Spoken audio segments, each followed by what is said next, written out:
Happy podcast day, Falcon Paladin. Thank you, Somicron. It is good to be on another podcast day.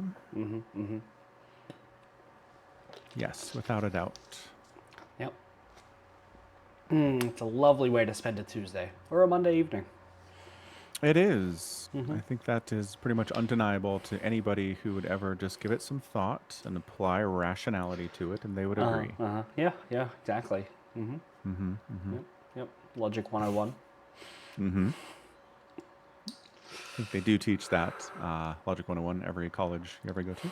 There was a YouTube short I watched a couple weeks ago about a college giving Logic 101 classes. And it was like the professor has a volunteer from the crowd. And he goes, "Do you have a lawnmower?" And he goes, "Yeah." And he goes, "Okay, so logically you have a lawn." And he goes, "Yeah." He goes, "Okay, you have a lawn. That means you have a house." He goes, "Yeah, of course. That makes sense logically." He goes, "Well, in this market, it means you have to live with someone because you can't own a house by yourself these days, right?" He goes, "Yeah. So you've got a wife." He goes, "Yeah, okay. So logically, I've worked out that you're a married man just because you have a lawnmower." The student then attempts to recreate this trick with like a friend of his and goes, "Do you have a lawnmower?" to his friend. And he goes, "No." He goes, "Okay, so logically you're gay." I mean, just gotta follow the steps. Just follow the logical steps. It's sound. It's sound, yep. My logic is undeniable. Good stuff. All right, so what do we got today? There's more qualifier stuff for the GSL, yeah? Yeah, so we didn't go through the groups because they weren't going to play, but now they're going to play like starting tomorrow. So we can go through the groups now. Yeah, I don't think we saw who'd qualified from Group C and Group D last week, so... No, they were there. Oh, okay. Yep. Great. Because I put in all the groups into Discord like 2 weeks ago. Okay, great. Yeah. I don't remember being sad that Stats wasn't... He's there. He's in Group C. He is. There we go. Okay. Yeah, we're good. Okay, Group A, Maru, TY, Creator, and Shin. How do you feel? Yeah, Maru and... how's TY playing these days? I think he's like, isn't he doing Brood War at the moment? Right? Yes, I think he's doing both, which is like, all right, man, you do you. Yeah. I did just cast a game from the qualifier where he played Rogue. Okay, yeah. No. That was Beyond. I'm a liar. Did I get a TY game somewhere else? Anyway, he looked okay. I mean, he came through, so like... Let's see. He's not super out of it here. TY versus DRG, maybe? You would have gotten that replay. Looking at the qualifiers. But if you didn't cast it, it doesn't matter. Yeah, I don't think... Maybe I looked... I don't know. I feel like I cast TY recently, but I do not recall... Oh, it's coming. It's Dong Ragu and TY that's posting tomorrow. That's what I did. Yep, that's what I said. Okay, yes. Yeah, cool. Right. Cool. We got there. Yeah. Yeah, he goes mech. Okay. And then Dong Ragu's like, I haven't seen this for a while. What do I do? Swarm hosts. And I'm like, 2013? What is happening right now? Yeah. Anyhow, yeah, TY looks fine. Okay. But does he look better than Shin and Creator? Oh, no. Because, like, he did lose to DRG, right? Like, he won the one game, but he lost the match. Right? Yes. It's true, but I think maybe that's because he tried meching. Maybe he was like, I'm going to give this a try, see how it works in 2024. Oh, did he and mech then DRG was game? Like, no. Did he? Did he? No, I'm asking you. I don't know. I only cast the one. I can't imagine he did it again. Well, I mean, like, if it works. It doesn't work, though. Spoiler alert. Thought he won the game you played. No. Okay. So you cast one of the games where he loses in a 2-1. Yeah. Okay. Okay, we're on the same page. It was the longest one. Okay, Yeah. okay, we're on the same page now. I thought you were talking about the Yeah. one where he won. I'm like, well, okay, it sounds more like if DRG goes Swarm Host against Mech, he's just asking to lose, not so much that Mech is good or TY's any good. Oh yeah. No, I'm not saying he looks good because he won that. I'm saying he looks good because I don't know, like Because he looked good. everything. Yeah, everything was working for him. His timings were good. He got a fast third base. Like he got that sub-minute third started, like everybody else does, and like he seems to know what's up. Mm-hmm.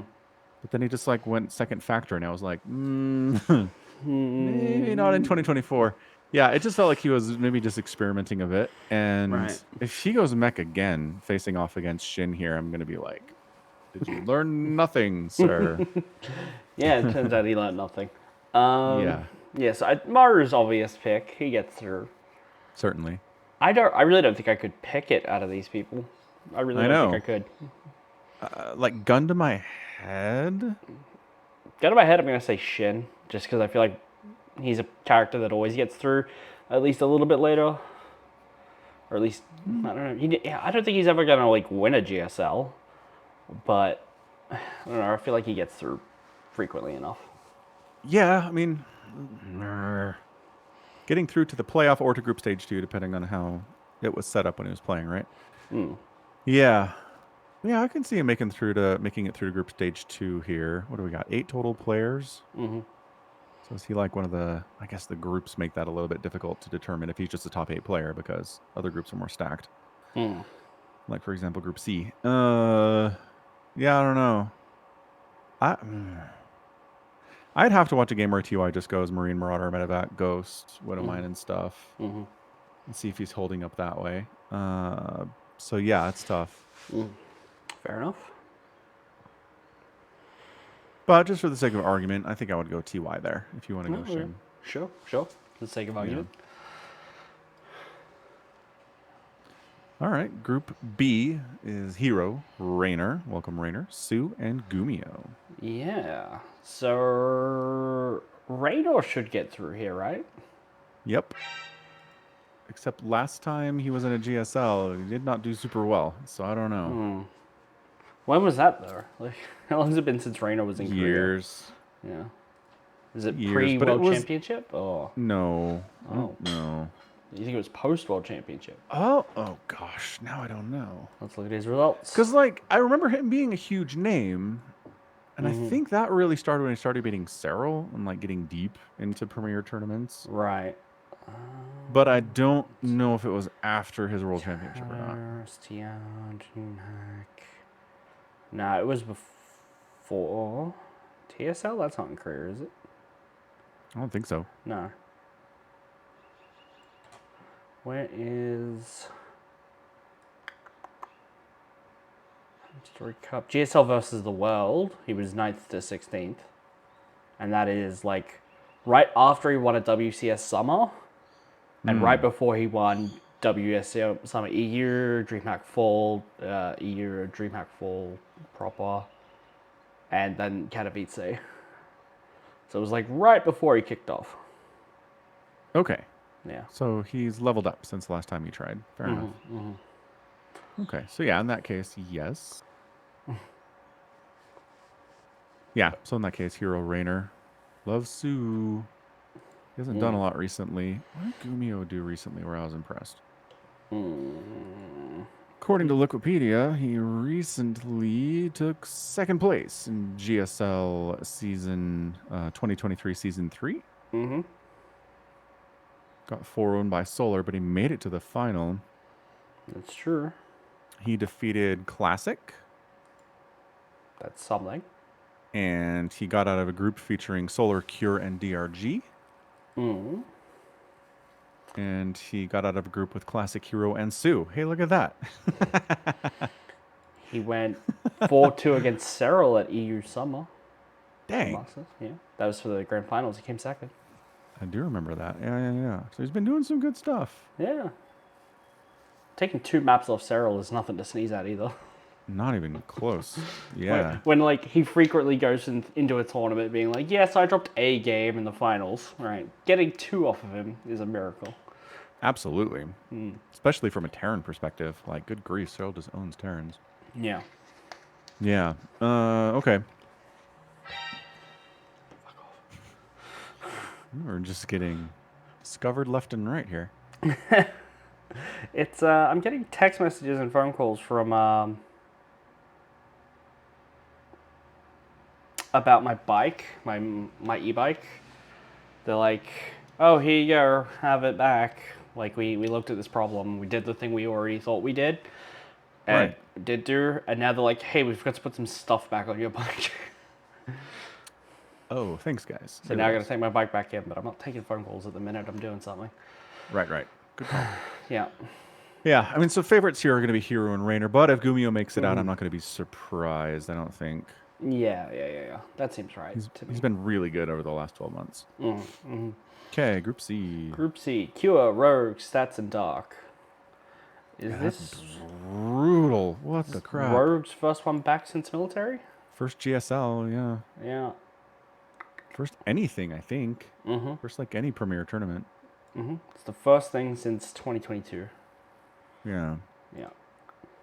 The game I posted today was him versus Beyond, and my goodness. He was just like, I'm going to make 1 million lurkers. And I was like, Rogue, no. The meta has changed. Terrans know how to handle lurkers now. And Rogue's like, I'm going to lose 40 of them and win anyway. And I'm like, you are a madman, Rogue. I don't know how you do it, but you know what? Never change. Yeah. Seriously, like I can't remember the last time I cast a game where the Zerg lost 40 lurkers and just casually won anyway. Like, come on. That's so many dead lurkers. That is a lot of dead lurkers. Yeah. I'm really annoyed that they put Dark and Rogue back up. Like, Rogue's back, let's put him in the same group with Dark. Yeah, Because seriously. in my head, they're the two Zergs of GSL who both were like, all right, 12 pull and pull the boys at the same time. They did it to each other and then got a draw and were like, all right, let's do it again. Come on, guys. Someone play seriously. No, ZVZ is an unserious matchup. I do not make them play it seriously if they don't want to. So, given that Rogue's just getting back from military, I'm going to go Dark over Rogue. But how do you feel about Stats over Rogue?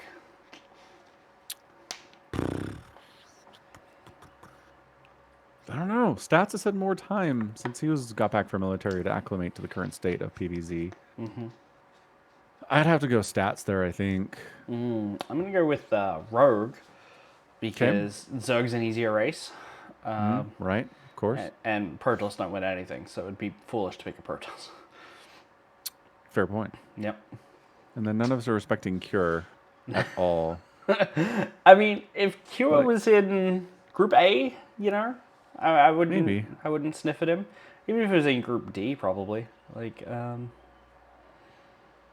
yeah, like he won that GSL and he just hasn't done anything. I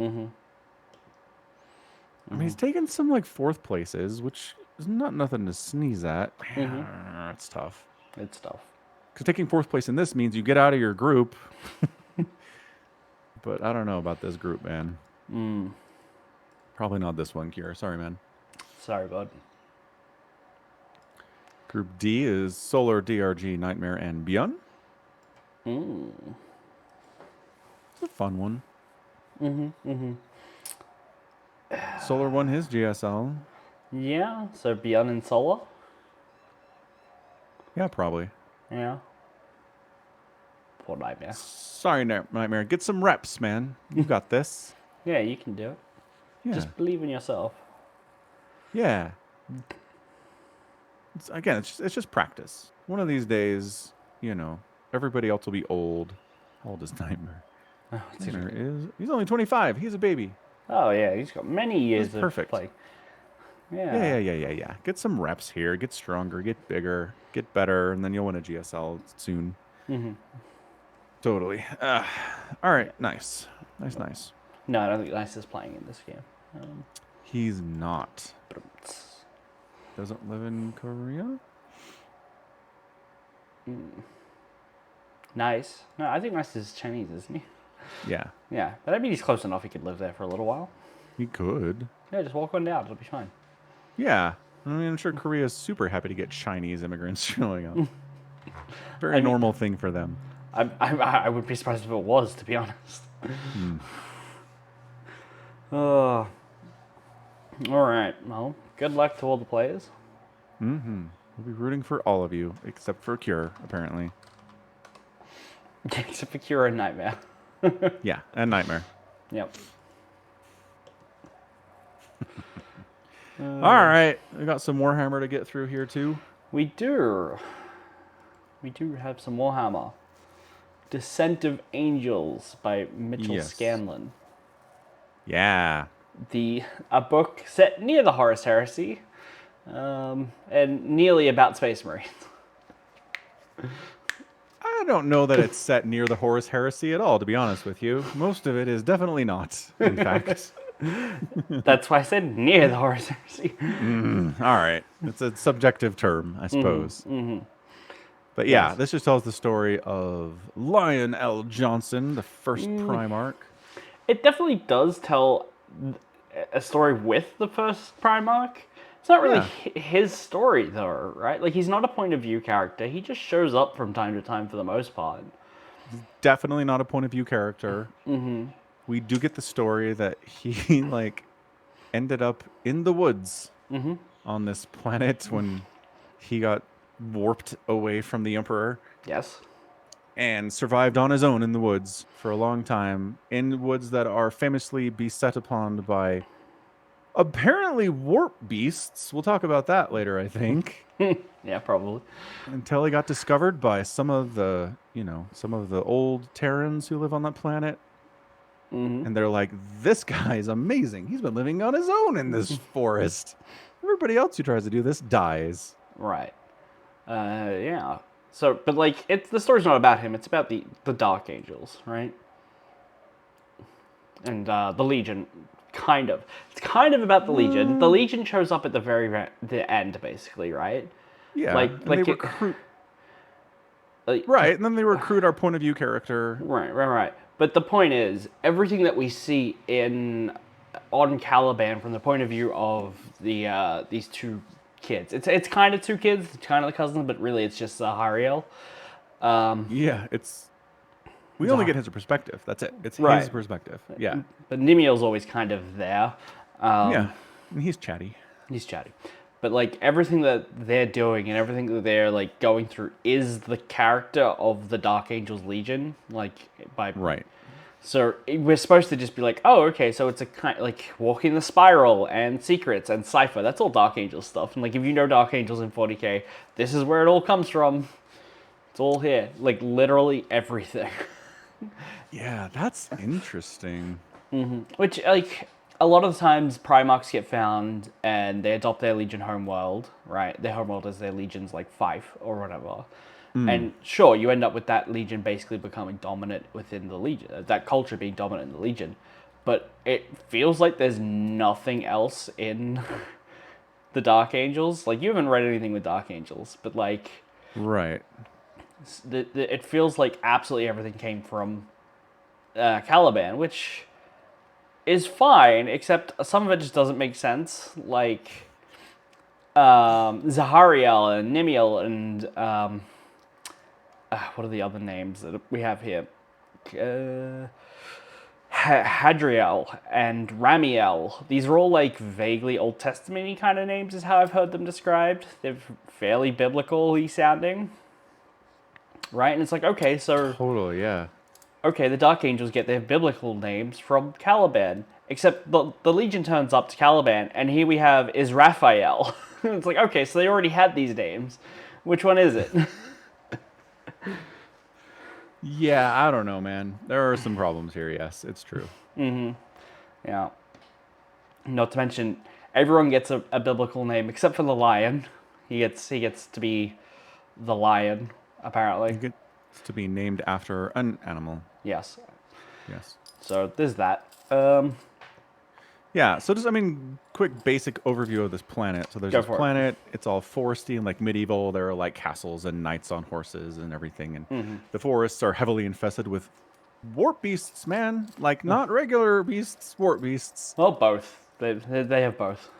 Oh, okay, good. Yeah. Excellent. So it's not as bad as I thought it was. Right. So everyone's afraid of the forest, and the animals come out of the forest and kill people every once in a while. So over the centuries that they've been on this planet, they develop, knighthoods and people that protect from these beasts. Yep. And the general principle of this is you have to be highborn to be a knight, and it's like that's how it is for a long, long, long time. And then this other group shows up. Is it? What's the chronology here? The lions let's start our own order and let lowborn people in. No. So I think Luther finds the lion living in the forest, and he brings him back and decides to raise him within the order. So the order already exists. Okay. I think so. And then Yeah.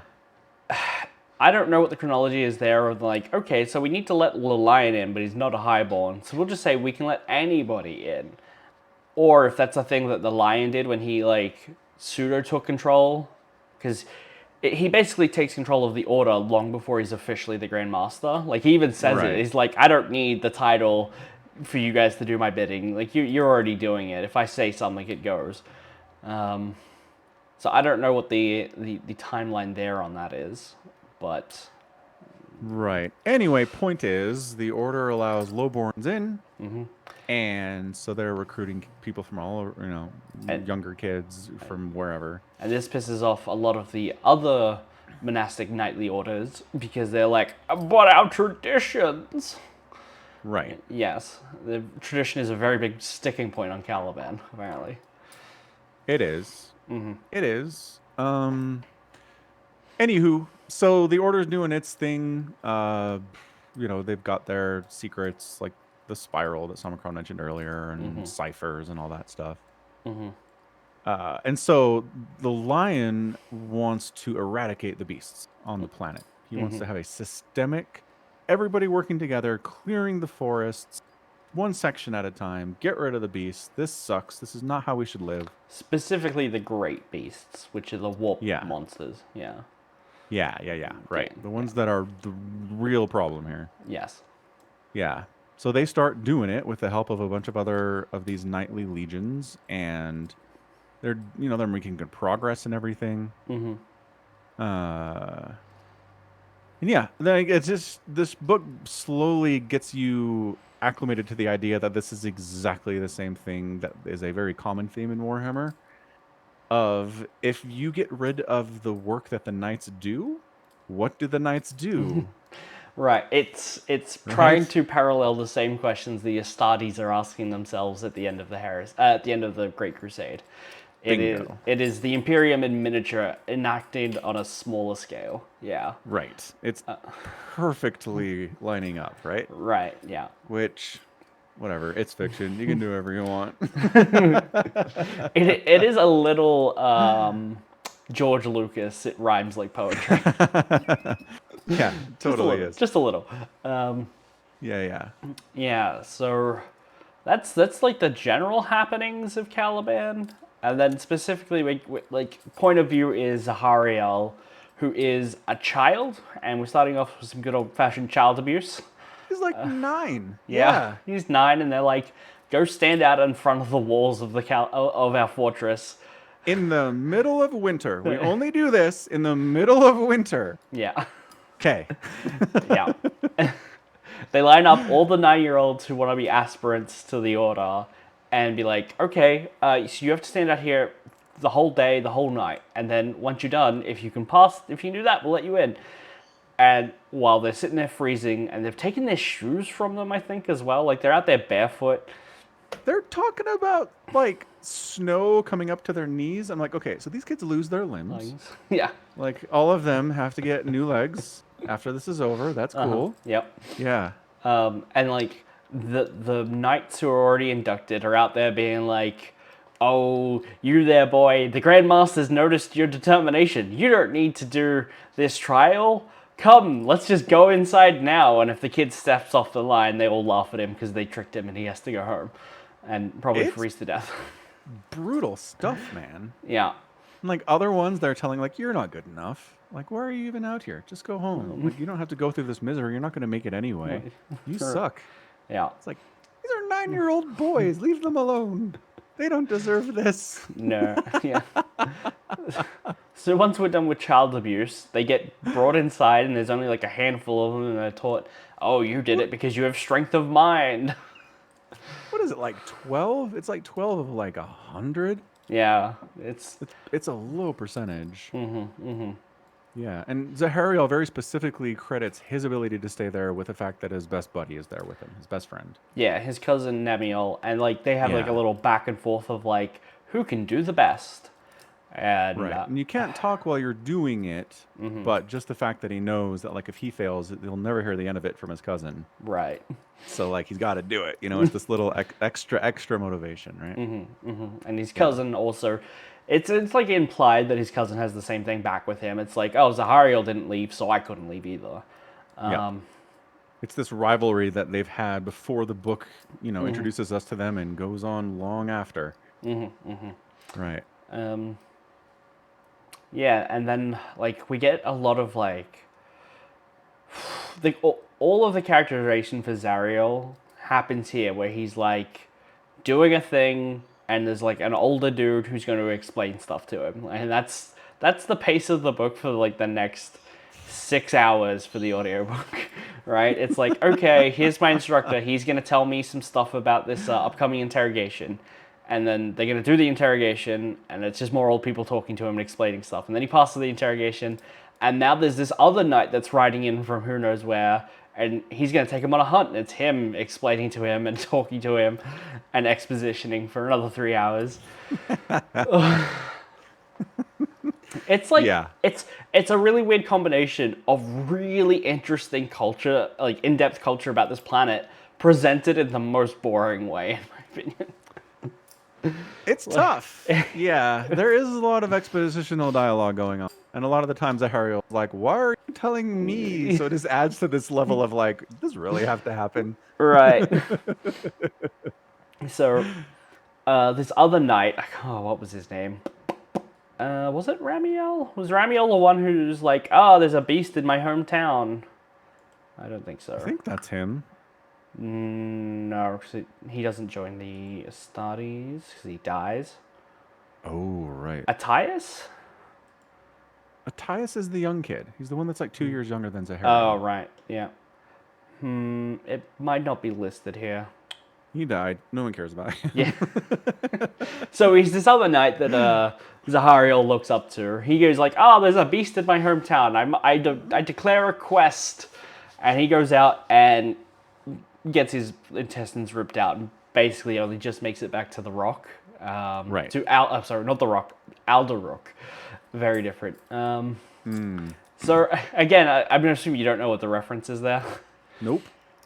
In 40K, the Rock is the Dark Angel's fortress monastery. It's like a spaceship made out of like the last surviving fragment of Caliban, the biggest, and it's Alderrook. It's the Rock. Gotcha. That's Yeah, fair. they strap some engines on it and make it into a spaceship.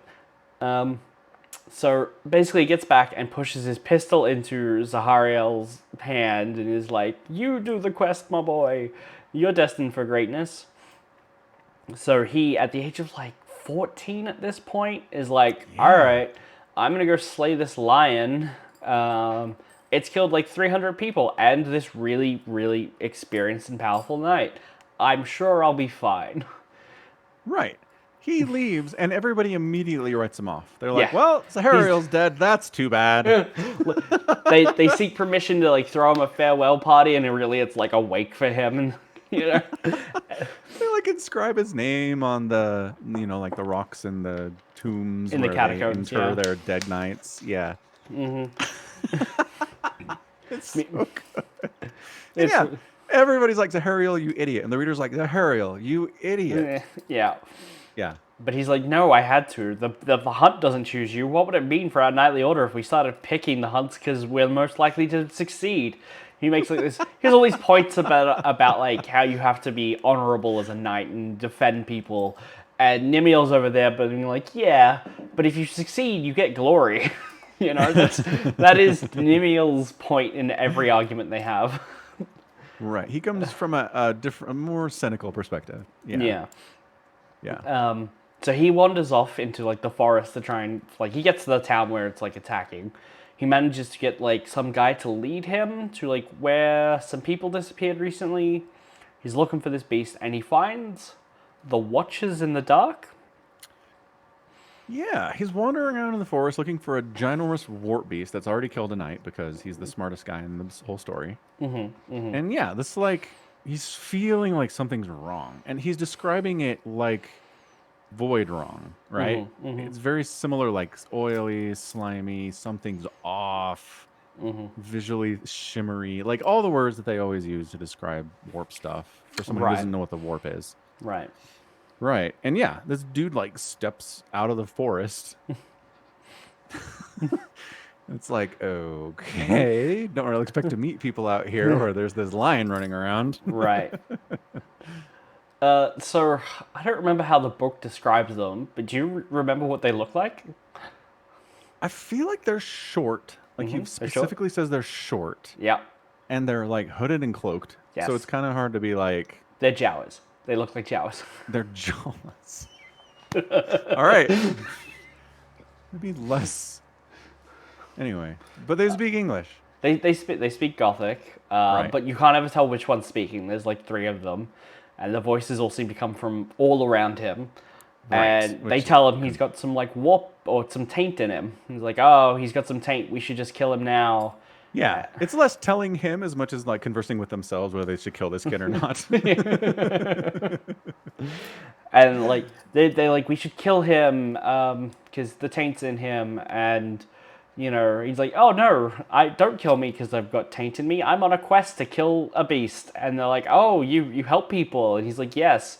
He's like, okay, great. Well, you need to leave here because there's like a taint in the land as well. And he's like, do you know where the beast is? And like, yes, but we'll tell you, but only if you leave.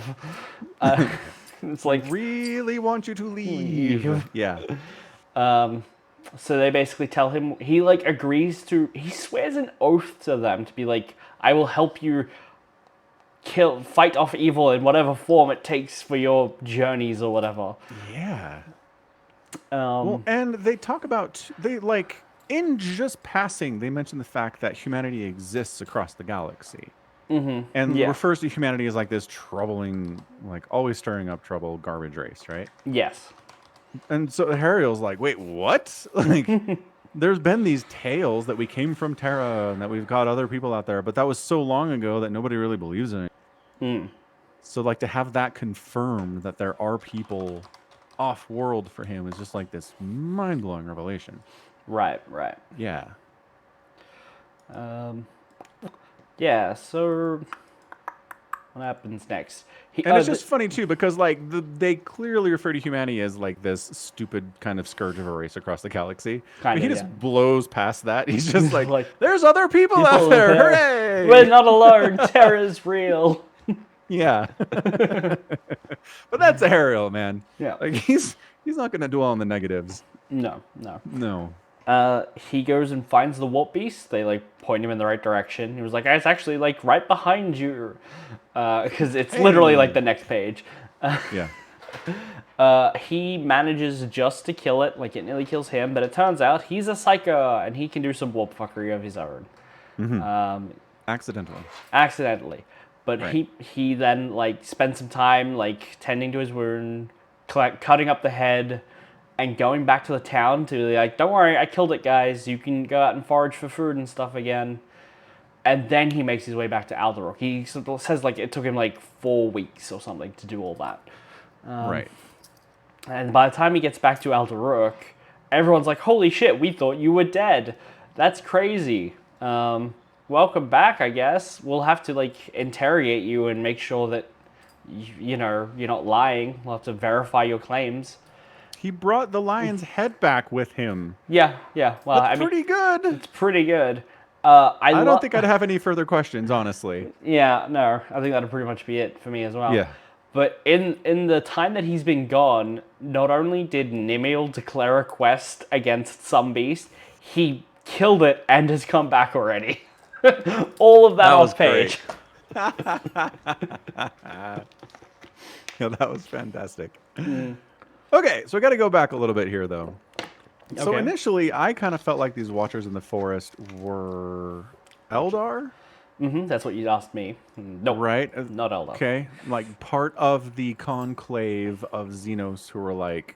The Cabal? The Cabal. We know what's coming. We really got to stop this from happening, right? No. Okay. They're not part of the Cabal. All right.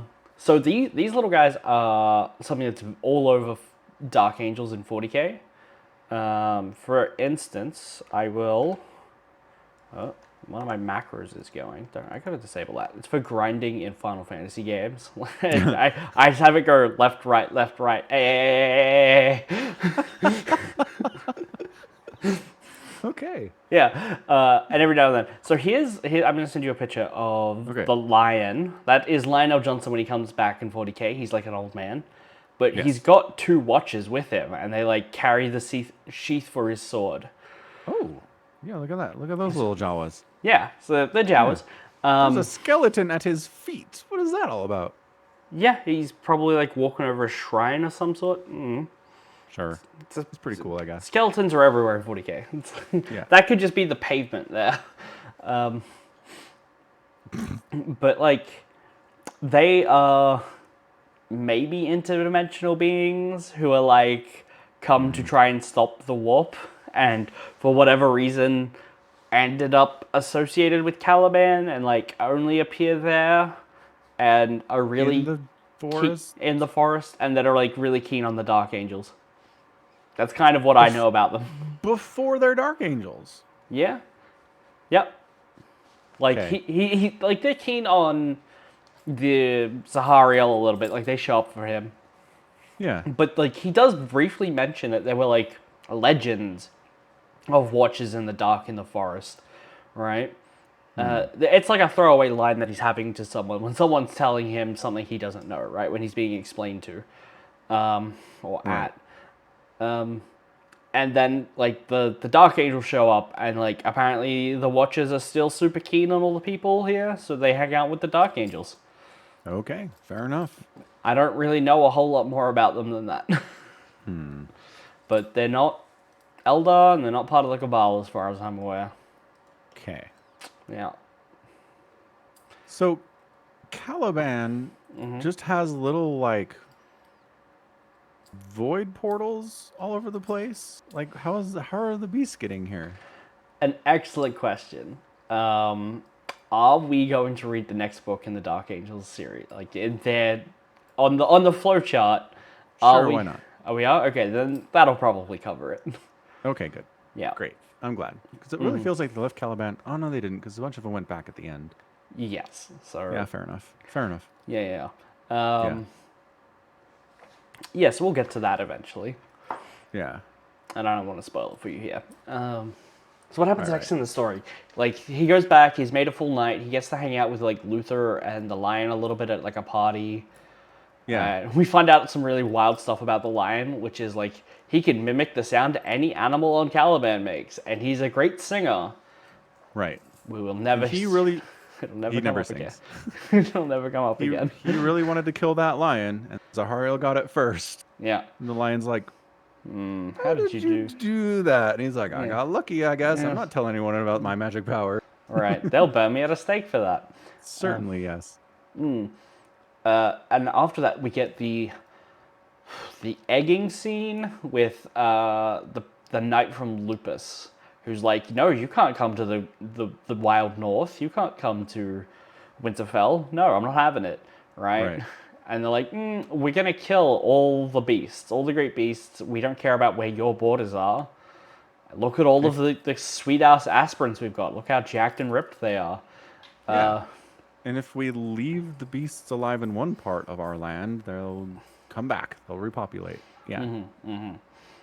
So he's kind of got a point, right? It's like, we can't just leave some of them alive, although that is what a zoo is, I suppose. No. Zoos are not beasts roaming the forest. That's Well, not what a zoo is, Omicron. No, but Lupus... Maybe in Australia they are. Yeah. No, but I mean, like, Lupus, they're like, okay, we need to preserve some of these, so we put them in cages. And, like, they stay in their cages. Like, they've evidently got them under control to some degree. Right, but the plan is to breed them and release them back into the forest so they have stuff to do. That's their whole thing. They can see the future and they don't like it. They don't like being unemployed. Well, and it's Yeah. beyond that too, because like they go up there and they kick everyone's ass, and then they meet with the Grandmaster. Zahariel, of course, is the one who finds him because he's our point of view character. Right. And the dude's like, "Look, stupid! Like your whole life you've been training to be this knight to slay beasts." And what happens when they're gone, you dummy? And Zahariel's like, I'm not smart enough to follow this line of thought. We'll plant more crops. We'll clear land Yeah. for cultivation. He's like, the common folk will do that. What will you do?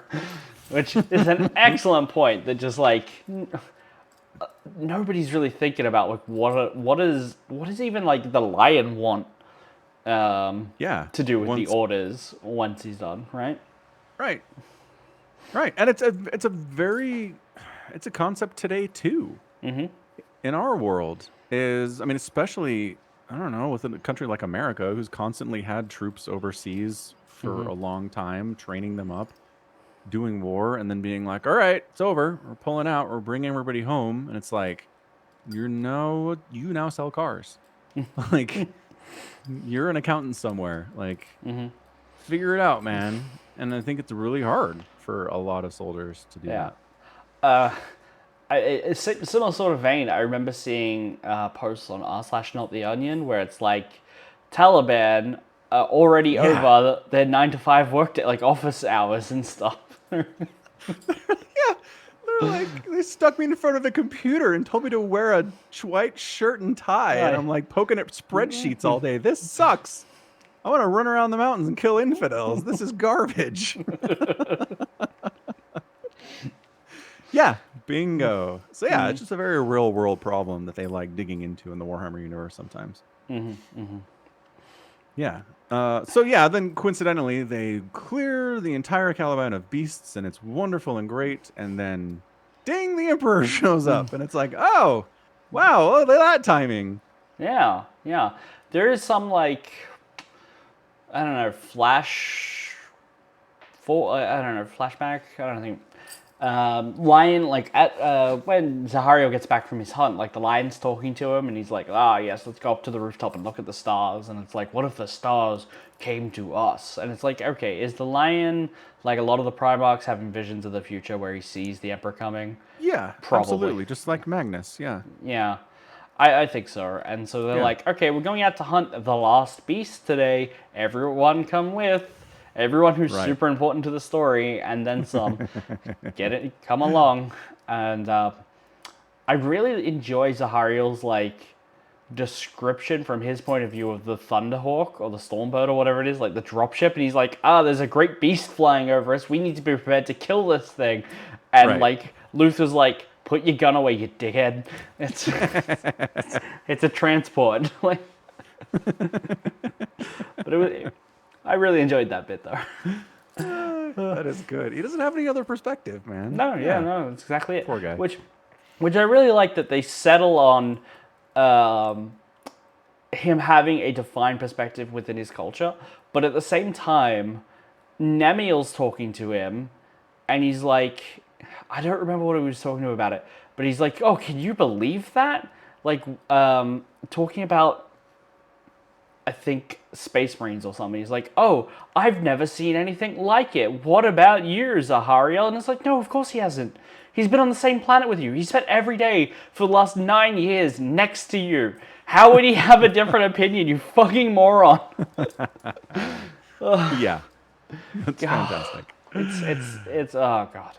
Really annoying. I mean, I think they were talking about the Mechanicus come down. So like the Emperor lands, a Space Marine comes out, and he's like, "Oh, you're a Primarch. You're a Primarch. We're actually they're not even called the Dark Angels. Like Luther is like, oh, they look like the Dark Angels from Caliban's Ancient Myths." And Lionel Johnson's like, "Oh, I've got super hearing. I'll pocket that for later. Thanks for that." But after that, they go back to Alderuk, and Nimiel and Zahariel are like watching a Mechanicus terraforming machine harvest a giant swath of land just to build a parade ground for the Emperor's visit. Yeah. And we get... It's simultaneously like cuts the trees down, pulls the stumps up, flattens the land as it goes. Yes. Just like square mile upon square mile of land, just forest, not forest anymore. Which this is where we get the really interesting point of view of the Imperium as colonizers, where they're just like, we don't give a fuck about your culture or your land. We showed up here. There isn't a central government in which we need to like chat to. We're just gonna start tearing down forests. Why would this not be right? Yeah. We've got bulldozers. Join us or die. Yeah. Yeah. Um, And I love how like touchy the Primarchs and the Astartes are about this when they get called out on it. When planets are like, okay, so you're telling us join or die. Like, well, I mean, not really. We offer all these great things. Every time. They refuse to look at it that way. so the Emperor's coming. Nimiel is like, hey, come join in on this like super secret chat that we're gonna have about the coming of the Emperor and the Imperium. And they're like, okay, so you've got the Lion's Ear. It'll be good to have you on our side. And he's like, well, I've spoken to him once or twice. And that's kind of it. And they're like, yeah, good enough. We'll tell you our plan to, do a false flag terror attack on our own people and like get them to rise up against the Emperor. So, it is always a difficult perspective to hear someone be like, yeah, so if we just kill our people, that'll be the best thing for our people. Like, yeah. Well, there's that. Okay, there's that. There's the moral ambiguity, grossness of that. But then there's our perspective of, we'll just kill the Emperor. And you're like, okay, guys, we need to have a talk real quick. This is not going to work. Yeah. I know you think it's probably going to work because you don't know. Do not try to kill the Emperor. Like, do anything else. Do anything else. Do not try to kill the Emperor. Right. Yeah. It's brutal. I mean, yeah. So Zahariel's like, well, I told my best friend to go tell them to knock it off, and they clearly did. Everybody rethought their lives and decided not to do this. So everything's fine. It's like, freaking Zahariel, man. Do you want to buy some death sticks? You don't want to sell me any death sticks. Do you want to try and kill the Emperor? You don't want to try to kill the Emperor. He's just like the biggest, dumbest optimist in the entire world. He's great. I like Zahariel. But like, Zahariel also doesn't go and like, hey, maybe I should tell someone this. He's like, nah, I'm going to keep the secret because I'm a Dark Angel, and Dark Angels keep secrets forever. And because he really thinks everybody decided not to do it. Right. He really does. So, like, he's there at the time the Emperor's going to show up at the parade grounds, and he's, like, marching very proudly with everybody. In the Lions Honor Guard, even. Yeah. Right? And he sees one of the dudes out in the crowd who was in there, part of this conspiracy that night, and he's like, wait a second, that guy looks shifty. I know that face. Shit. He jumps down and beats the crap out of him, and then is it a Custody who grabs him, or just an Astarte? It's just a Dark Angel. Yeah. I want to say the Dark Angels, before they were called Dark Angels, are the uncrowned princes. Yeah. Anyway, so they grab him, and they're like, okay, what's all this going on then? And they figure out there's an assassination plot, and they're like, Zahariel's probably part of it.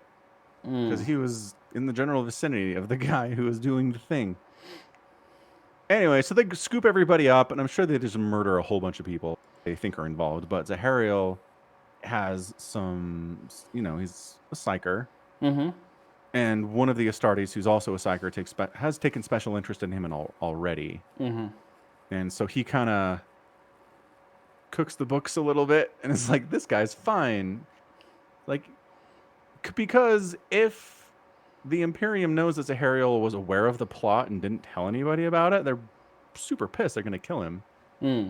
But this Astarte's like, I don't want that to happen. This kid's got some gifts. So he's basically like, no, I didn't know anything. He's clean. And the other Astartes are like, are you sure? And he's like, have I ever been wrong? And they're like, no. It's like, all right, great, let's go. It's a great conversation. Yeah. And so anyone of interest is like interrogating him. We've got like Angry Space Marine who like nearly broke his neck, Psycho Space Marine, and then the Emperor. Yeah. The Emperor comes in. He's like, "Oh, I owe you a great debt, young Zahariel." Right. And then mind wipes him. He's like, Thanks for doing that. Thanks for, like, you know, not letting me get bombed. I mean, I probably would have been fine, but thanks. I mean, Wipes the memories. Just the thought that counts. Yeah.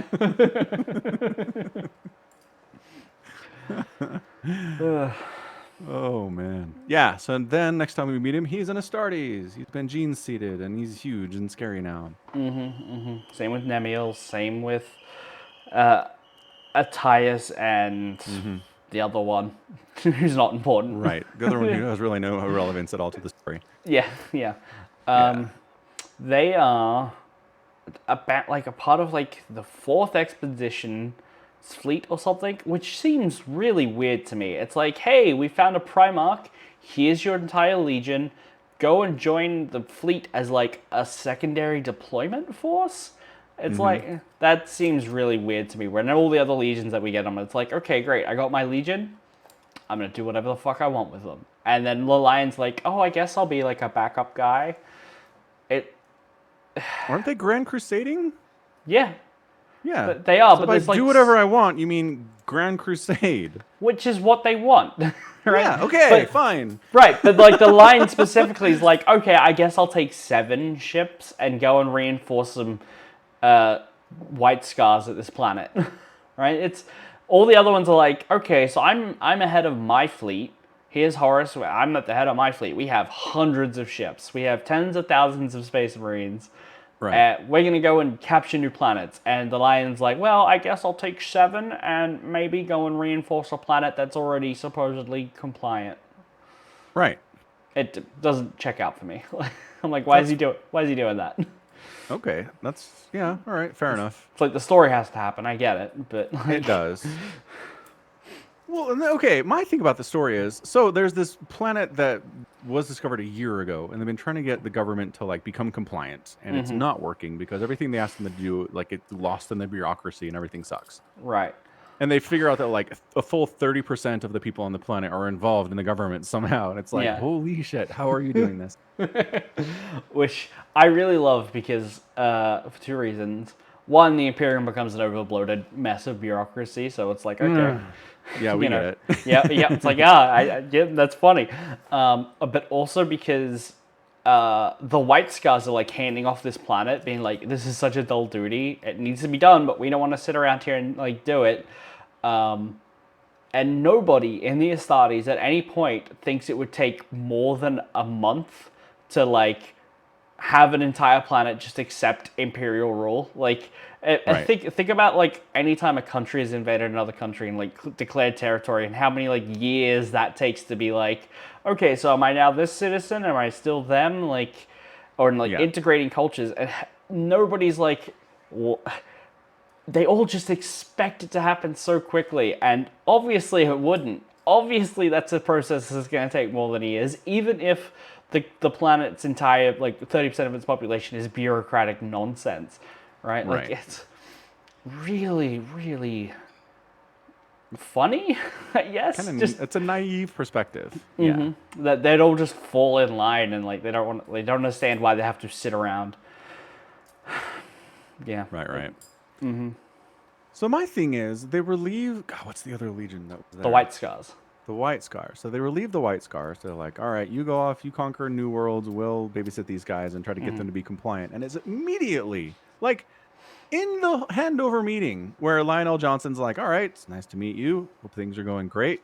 They're like, no, actually, fuck all of you. We hate the Imperium. We are aligned with the Warp, and we're going to kill you all. And it's like, why now? So there's 2 things happening there. There's 2 meetings. There's the handover with the White Scars and the Dark Angels. Right. And then then there's like a little bit where they're like, oh, here's this like woman who goes down and takes like videos of the culture or whatever. And there's a little bit of story, and it's implied that it's like not the same party. It's when their like president or whatever comes up with his like loaded ship. That's not the same. It's not like immediate, as far as I'm aware. Right. So it's not 100% immediate, but it is very quick. Very quick. Because I think the thing that you're missing there is that they were deliberately stalling, waiting for somebody more important than a handful of White Scars to come and check in on the planet. So they wanted a Primarch? They wanted a Primarch or anyone important. Oh. Yeah. Okay. Fair enough. Yeah. All right, so they got a Primarch, and they're like, execute Plan B. Let's go. Right. No, it's actually It was Plan A the whole time. Plan A. Execute Plan A. We've somehow kept from you guys for a year that we're directly in alliance with warp fuckery. Yep. And because all our temples are in the woods and in desolate places, and you never checked those places, so good work. Right. Scars. Yeah, we've been sacrificing our own people out there in order to bring a giant warp beast into our world, and that'll get rid of all you guys, and we'll be free. And screw you, the Imperium. Yeah, and as part of our plan, we're gonna nuke your capital ship and kill your Primarch, hopefully, and it's gonna be a great day. And instigate rebellions on your 6 other ships. Like, there's a little bit of like, oh, and they shot a single torpedo into this other ship. Did a little bit of damage, but don't worry about it. All right. Yeah, there's some mutiny over on these other ships, but we took care of it. It's fine. It's fine. Yeah. So, yeah, like all of this, where it's like, okay, we're finally dealing with at least some Great Crusade stuff, is the last hour of the book in the audiobook, right? Like, it's very quick, where it's like, okay, here's this planet. The White Scars are like, don't trust these people. Just don't trust them. Don't turn your back. Don't trust them. We have sat around here for as long as we can. White Scars, their thing is like fast attacks. They're all on jet bikes and stuff like that. So the idea of them sitting around is murder to them. Right. Like, even more than it is to any other Astartes. Yeah. And then, like, immediately they come up on this old derelict trans-atmospheric flighter, and they're like, oh, okay, let's go and have a chat with your Primarch. And then Luther and Zahariel are like, it's a bomb. And Luther's a real big, nasty one. Yeah. And then Luther's like, oh, you've got a deployment to go get ready to. You shush off, and I'll take care of this. Don't you worry. And then Zahariel's like, well, maybe not, and comes back, and Luther's just like, peaced out. He's like, oh, I guess he just left the bomb unattended. Ugh. Yeah. Yeah, there's this whole, like, Luther is jealous of all the accolades that Lionel Johnson gets. Which they have seeded throughout, like, the Caliban section of the book, where they're very clear that Luther would have been, like, the greatest man of his age had the Primarch not shown up. Not dropped out of the fucking sky, out of nowhere. Yeah. Yeah. And it's also very, very funny because, like, they never directly, like, talk about it. But, like, the lion is, like, 9 feet tall. Yeah. He's 3 feet over anyone and 2 feet wider. Like, he's gigantic. And they're all just like, so he's our brother. Like, this is brother Lionel Johnson of the Order. He's just a dude. He's a smart dude, but he's just a dude. Don't worry about it. Right. I don't know. I mean, I kind of see it. Yeah. I guess it just becomes normal for them on Caliban, but it just feels... I don't know. I feel like it should have been addressed more, that everyone seeing this guy could have been like, how are you human? Like... Yeah, I mean, there are really big people in our world today. It's true. Right? Yeah. And I mean, I think if you have 2 arms and 2 legs, and you speak the language, and it goes pretty far, you know? Sure. I'm pretty sure Lion has 4 arms. Right. Would make sense, actually. 4 arms. Yeah. Heyo. Not selling your puns. So... Anywho, so at the end of the story, Lionel Johnson's like, there's some problems back on Caliban. I need to send some of you dudes back. I'm going to send Luther. Because I'm pretty sure he had something to do with me almost getting nuked.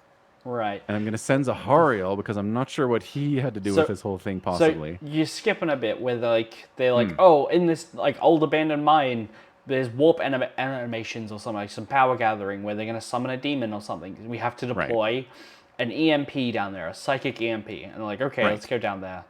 And like in the audiobook, it's like a 5-minute scene where they're like, okay, great, we deployed. There's giant snake beasts and stuff, and like set it off and set off the bomb. And then it all wraps up. But throughout it, the Lion's like really questioning that Raphael is like, oh, well, sir, before you came here, we fought some warp fuckery. And psychic powers are really good for, like, fighting warp fuckery. So here's how Yeah. we do that. And the lion's like, that seems grumpy. And then they get down into this pit, and, like, Zahariel's using warp stuff to kill the warp thing. Right. And so he's even more, like, the lion's grumpy about that, too. And then he gets back to the ship, and, like, immediately they're like, all right, redeployment orders. You and, like, everyone else who was there is going back to Caliban because recruits. And, like, he just, Right. it's, like, just believable enough that, like, maybe someone accepts it. But Right. the reader is like, no, we know that's not it, right? Like, the lion's Totally. grumpy about something. Definitely. Hey, I got to step away for a second. Give All me right. like 5 minutes. 5 Sorry. minutes? I know. 5 minutes? We're having a 5-minute interlude in the middle of the podcast? That's not good. Oh, okay. Well, I have the new Custodes Codex. Let's have a little flip through this while Falcon's gone. Talons of the Emperor, Shield Captains, Might of the 10,000, Shield Company, Shield Host, Trajan Valorous. Isn't that neat? Null Maidens, the Air Indomitus, Silent Vigils, Thought Mark.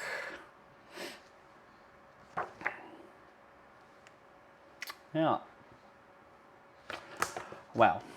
That's enough of that. The book is really thin for a codex. It is absolutely nothing to it. I think it's like less than 100 pages almost.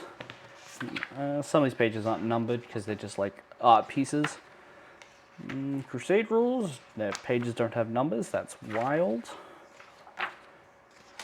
But it feels like a very thin codex. 92 pages, 93. And then it stops counting for about 10 more. 10 more. That's a thin codex. Yeah. Is there anything we haven't talked about with this book that, like, Falcon really ought to, like, know? I don't think there is.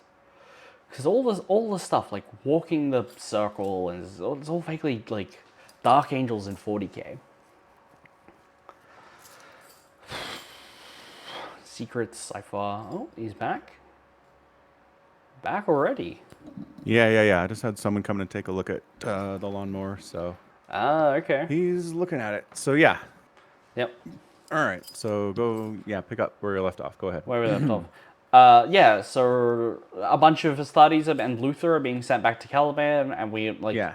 the Lion has intuitively, because he's a super genius Primarch, has picked up that, like, Luther is resentful of him, and Nemiel gets to stay, even though he was down in the pit, but a bunch of other Astartes are just like, nope, you're all going back to Caliban, hang out there. Right. And then no one's happy about it because they have to leave their Primarch. Right, and they also have to leave the Great Crusade. It's, like, unspoken, but to them is, like, the important bit here, which is the Lion doesn't want you around, and he doesn't even want you helping. Like, he could have posted them to a different Crusade fleet, could have done anything with them, and he told them to not fight, to go and raise troops on Caliban. Right. Yeah. That it? Wasn't there something about rumors about the beasts were back? I don't think so. I swear there was something like rumors that there were beasts back on Caliban somehow, and then we don't know how. God, maybe not. Maybe I was No. imagining that. All right, fair I enough. think you're imagining, because the book never actually goes back to Caliban. No, it doesn't. Right. No, yeah. So I don't think we Yeah. get any rumors there. Sure. And I mean, I'm just thinking, if the warp beasts are getting to Caliban through means of, warp travel. I think the warp is mutating beasts there into great beasts. Okay, so it's less transportation and more transmutation. Yes, there we go. Cool.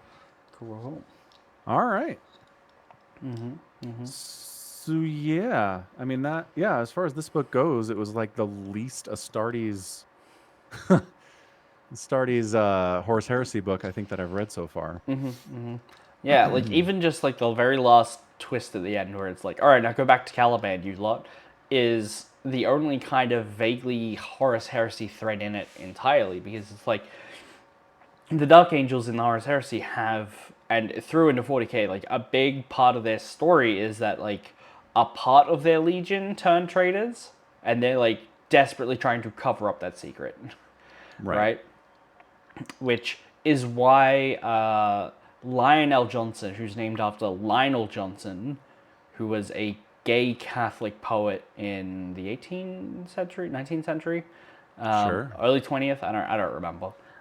His most famous poem is called "The Dark Angels," right? Like, and so it's all a big reference to him. And the poem is about him being a gay man who hates himself for that sin, but like, it's a sin of his own belief, right? And so the Dark Angels in 40k are like, oh, we have to cover up that we're traitors. Some of us were traitors. But like in the perspective of 40k, nobody even knows, nobody cares, and all of the loyal prime legions had some traitors, right? So it's not even a particularly interesting. It's just a sin of their own belief, and that's causing them to like be the way they are, which is all secrets and cipher and all that crap. Sure. That makes sense. So that's vaguely the overview of like what's going on with the Dark Angels in 40k and how it relates to Heresy. And that's it in the book. It's all in like the last 5 minutes being like, okay, this is where the Legion splits. This is where Luther and a bunch of Dark Angels go back to Caliban. And all in the last 2 seconds of the book. Yeah, it's pretty rushed. Yeah, I got to the point where they're like marching on the world to try to like face the incoming giant warp thing. And then I was like, there's not a lot of pages left in this book. Like they show up, they fight some tentacles for a minute, and then everything's fine, and they win. And it's like, okay, a little rushed. Yeah. Little rushed. Yeah. Totally. Anyway, good stuff. Yeah, good stuff. So, Yeah. next book, Yeah. what do you want to read? I mean, we can do the next one about the Dark Angels after this. Yeah. Okay, that's called Fallen Angels. Ah. Who's it by? Oh my gosh. Fallen Angels is a million different things again. It is I found by Mike Lee. It's got to be it. It's got Space Marines on the cover. Yep. Can I borrow it? Yes, I can. Okay, good. We'll do that. Okay, we'll do that. Yeah, I have read this one. I vaguely remember what it's about. I'm gonna say that the last book I like, but it's not very Horus Heresy. It's a little hard to like grip onto anything there. It feels like just information you just should know. But like a lot of the Horus Heresy books are better if you've read them from the perspective of already knowing a lot of stuff about like the 40k chapter, and like this comes away as like, okay, so this is how it all got there. But I don't remember this book being like, wow, that blew my mind. This made me want to read more. It was like, okay, this was more of like how it got there, and it's not bad. Like it's not. I don't think it's written like an idiot or by an idiot or anything like that. It's a perfectly finely written book. I just leveling expectations that it's going to be okay, not great. Yeah, that's fine. It's no Fulgrim or Legion or Prospero Burns, you know? Right. Okay. Yeah, that's fine. Thank you for leveling my expectations. I appreciate it. You're welcome. All right, good. So let's wrap it up then. Yeah, put a bow on it. Cool. So thanks everyone for hanging out for another edition of the Falcon Paladin Hour with Somicron, streamed live at twitch.tv/Somicron. The VODs also end up at youtube.com/@Somicron. You can support us directly by buying merch at falconpaladin.store and by pledging at patreon.com/Somicron. So check those things out. Why am I so blurry? Stop being blurry. It's because you're using your filter thing to like give you a green screen, probably. That's better. I just had to reset the focus. I should get a new webcam one day. Maybe. This one's like 15 years old. All right. So yeah, thanks again. We'll be here next week, same time. Till then, stay safe and stay healthy and take care of yourselves. Goodbye.